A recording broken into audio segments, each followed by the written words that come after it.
పరిధికి సంబంధించి ఒక ఫైనాన్షియల్ డిస్ప్యూట్కి సంబంధించి ఇప్పుడు నేను తెలియజేస్తున్నాను. రావి మురళీమోహన్ అనేటువంటి ఒక ఎన్ఆర్ఐ వాళ్ళ తాలూకా ఒక ప్రాపర్టీ సాయి కార్తిక్ సెంటర్ అనేటువంటిది చిలకలూరుపేట టౌన్లో ఉండడం జరిగింది. ఆయనకు లోకల్గా ఉన్నటువంటి కొంతమంది ఫైనాన్షియల్గా సపోర్ట్ చేయడం జరిగింది అనేది తెలుస్తుంది. వాళ్ళ మధ్య ఉన్నటువంటి ఈ ఫైనాన్షియల్ డిస్ప్యూట్ సంబంధించి గొడవలు జరుగుతూ ఉన్నాయి. వాళ్ళని అడగడం కానీ లేదా వాళ్ళ సెంటర్ దగ్గరకు వచ్చి వాళ్ళ ఏదైతే ఉందో వాటిని ప్రశ్నించడం కానీ ఇవన్నీ ఎర్లియర్ జరుగుతూ ఉన్నాయి.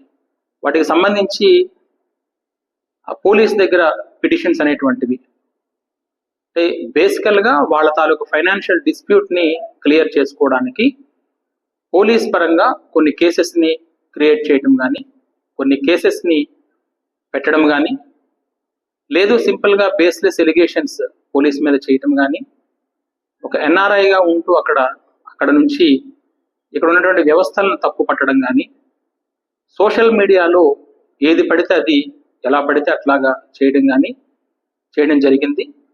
దీనిలో క్రమంగానే ఆయన 7 రిట్ పిటిషన్స్ని వేయడం జరిగింది.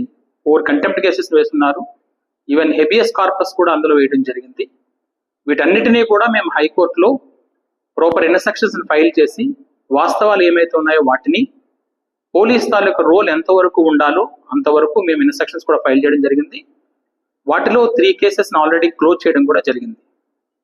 ఈ సందర్భంగా నేను తెలియజేసేది ఏంటంటే ఎన్ఆర్ఐగా ఉంటున్నటువంటి మీరు అన్నెసరీగా ఇట్ ఈస్ అవర్ ల్యాండ్, ఇక్కడ సిస్టమ్స్ ఉన్నాయి.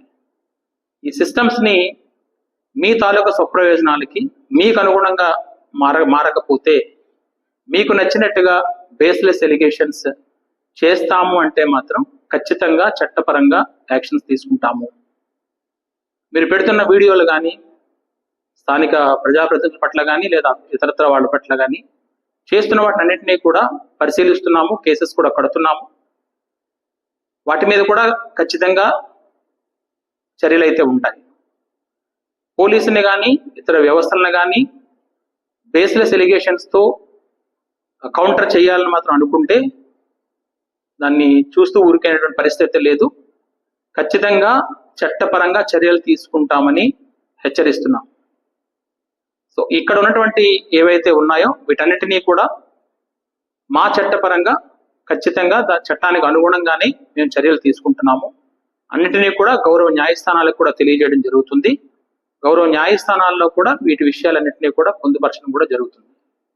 సో మరొకసారి మీకు తెలియజేస్తున్నాము, మీ యొక్క సమయాన్ని అన్నెసరీ ఎలిగేషన్స్తో వెచ్చించి మా యొక్క విలువైన సమయాన్ని కానీ ఇతర సంస్థల తాలూకా సమయాన్ని కానీ వృధా చేయొద్దు. ఈ విధంగా చేస్తే మాత్రం ఖచ్చితంగా అన్ని రకాలైనటువంటి చర్యలు కూడా తీసుకోవడం జరుగుతుందని తెలియజేస్తున్నాను. Thank you. ఇన్వెస్టిగేషన్లో మనకి ఫ్యాక్ట్స్ ఏమైనా వస్తే చట్టపరంగా ఏ చర్యలు ఉంటే ఆ చర్యలన్నీ కూడా తీసుకుంటాం.